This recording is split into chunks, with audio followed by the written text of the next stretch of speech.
Coach, go ahead. Certainly disappointed with the outcome of the game. Couldn't be proud of our kids. Hanging in there, find a way to try to win the football game there in the fourth quarter. My hat's off to Montana. Coach Howe, first class guy in every way. Really good team. They're no different than I thought they were. I just knew our team could let them go toe-to-toe with them. Not many people gave us respect enough to do that, but they just made a play more than we did. Just a challenge. I had trouble running the football.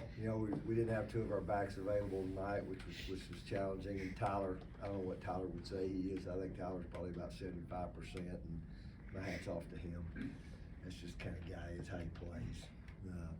Kind of trying to will away, and it's certainly disappointing. Just we've been so good on special teams all year. Give up two returns. One's on a great punt. And hats off to their kid because he made some plays. But just really certainly huge plays in the game, and hard to win a game when you do that. But with that, any questions? Coach, in your view, what did happen on that opening kickoff where you've gotten so used to Ian? We had a really bad kick. We don't ever kick it in the middle of the field, right down the middle. But we got still adjust and tackle the guy. I don't know, it's like he ran straight up the middle like we broke down. I mean, I thought there was blocking back right at it, but I don't know. We still should be able to cover that. The other kick was a great punt. We just lost leverage. Really, he went right where we probably wanted him to go. We gave him the sideline and didn't get him on the ground. Clay, does this one have a bunch of maybe too many woulda, coulda, shouldas for you? Yeah, it was kind of a funny game. I thought we'd have Dom and Mine Hicks available, and they weren't able to go. We used Dom a little bit in the second half, but we only used him to block on third down pass. Just changed a little bit the plan. But yeah, I mean, certainly the two special teams plays were huge. I don't know. I thought we handled the environment, which is a tough environment. It was about like I thought it would be. I thought our kids handled that, pretty well. We just, like I said, they're a good team. I think both teams had trouble moving the ball, running the ball. They ran a little better than we did. I think I kind of said that would be kind of the difference. Quarterback really hurt us. We didn't get to him in the first half. I thought we pressured him pretty good, but we couldn't get him on the ground. In the second half, we finally got him on the ground a few times, made some plays with his feet. And in the overtime, we pressured him on the play that he hit, made a great throw, and hit the touchdown. First play we hit a -5 yard play. And like I said, it was a little tough going. They were pressuring us big time, and like I said, Tyler just, like I said, he's about as tough as they come, but he couldn't. But he had some limitations on what he could do, and so it challenged a little bit how you had to call it. What was the thought process kicking that extra point after you guys had lined up to go for two? And I know you had the penalty, but why kick that instead of go for two again? That was from the 8-yard line. It wasn't hard. I think that took me about a millisecond to make that decision. But we'd been talking about it the whole fourth quarter. I wasn't going to go for two with 5 minutes to go in the game, but when we got the last drive,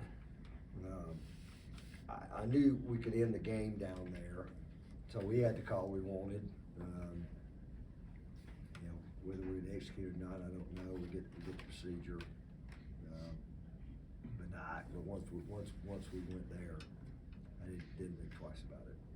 In your view on the 2-point conversion, was it like you didn't have a chance to see if it really would have worked because it kind of blew up right at the start? To be honest with you, I think they probably covered it pretty good. Right. Just from here, as we were talking, where I couldn't see real good. I don't know if it would have been there or not, but it was the one we wanted to run. We felt like would be good. It's just, like I said, Tyler was limited a little bit in some things he could do, some throws he could make. So, but you got a chance 3-yard line to beat them at their place with 3 yards on the play. We felt like,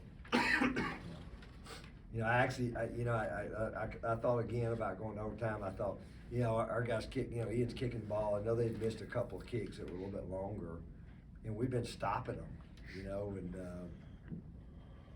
you know, but again, I think it was second long when they hit the throw, from the touchdown in overtime.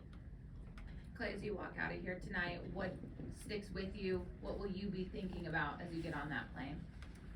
Well, I just told them, you know, I don't know, you've been doing this a long time, and I learned in this position, you think ahead a lot of times about your planning thoughts, you know, what you say in certain situations. I hadn't really thought that much about that. I just know these guys, I think what they enjoyed so much, we had such a special group, the culture is so good.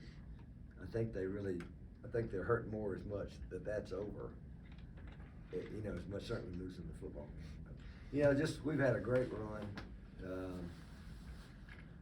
You know, we've had a great run, and we're an unbelievable group of kids, character, and they just represent the university, everything we've ever done, you know, and you know, come here and have a chance to win a game, which we certainly felt like we could. You know, we expected to play well, and we certainly could have played better, but again, give them credit. Matt, what was the key to kind of the defense bending but not breaking after that wild first quarter and really keeping on in the game? Man, so what, you know, so what, like, what's next? That's kind of been our mentality all year.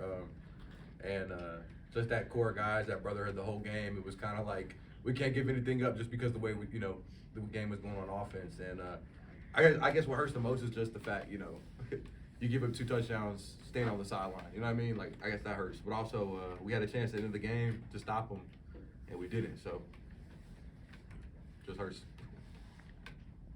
Jake, obviously you're kind of processing all this and career ending and everything, but in terms of getting this program back to this level, what can you kind of take away from that? And obviously you graduated a ton of guys this year, but what does it mean for the future of Furman football? Yeah, it's just been an honor to be a part of this group, to be a member of that group that sort of decided to come back and run it back. So, just a privilege to be here. I'm regretting the way it ended. Wondering for both of you guys what your message is to next year's group as they get ready for another year.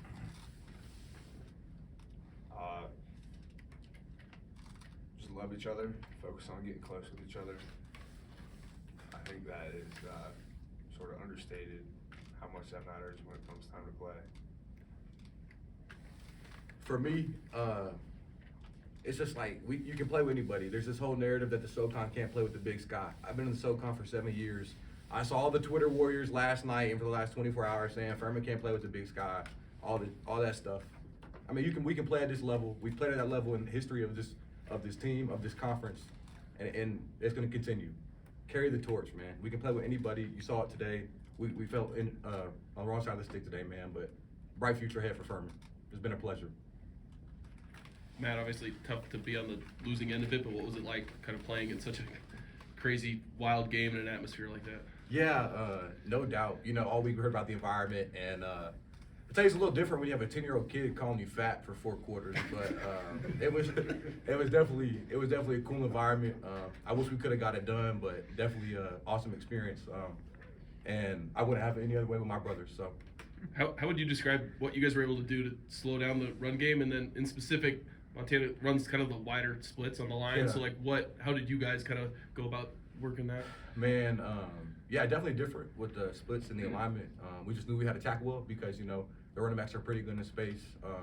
And, you know, we stoned them. I think we shut them out in the second half minus the kick returns and, you know, overtime. But you could definitely feel them kind of, you know, they were struggling and trying to find something. We just kept bowing our neck. And sometimes you play with fire, your luck runs out. So. Yes, Coach, going to overtime, what did you like about going on defense first? Well, because you know what you got to do. You know, obviously, what you hope happens there is you hold the field goal, and you know you just know what you have to do. I think that's pretty universal for just about anybody. So you love to win the toss to play defense. I wanted to play on the other end because I didn't think it would be as loud. And obviously, they got to choose that, so I'm sure I'd have chosen that end too if I was here. But I really thought we'd get stopped. We'd stop them. I mean, I'm sitting there looking. two running backs, one had 19 yards, and the Jerry Rice Award winner had 2 yards rushing for the game. But certainly the quarterback was the guy that hurt us. You know, we knew he was capable, and but we played well enough on defense to win the game. You know, played well enough on defense, and we did win special teams certainly, and offense we had some challenges. We had some challenges. I knew we were going to have some challenges. It's been a tough month just with some health issues we've had. So we're just proud of our kids hanging in there and found a way to get us to that point.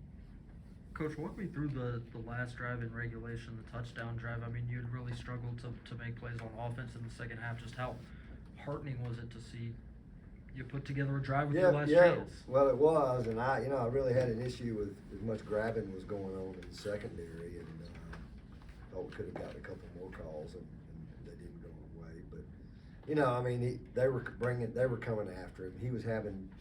It was a real challenge to throw certain things. We just knew he couldn't throw certain things. It's the shoulder he hurt 5 weeks ago, and it just kind of is what it is. But he is such a competitor. Even the last drive, I know we dropped the ball. I think the next to last ball was right at the stake. I think it was probably going to be a 4th and short. And then I couldn't see the last one. I thought he couldn't get much on the throw, and it was a little late getting there, and he couldn't hold on to it.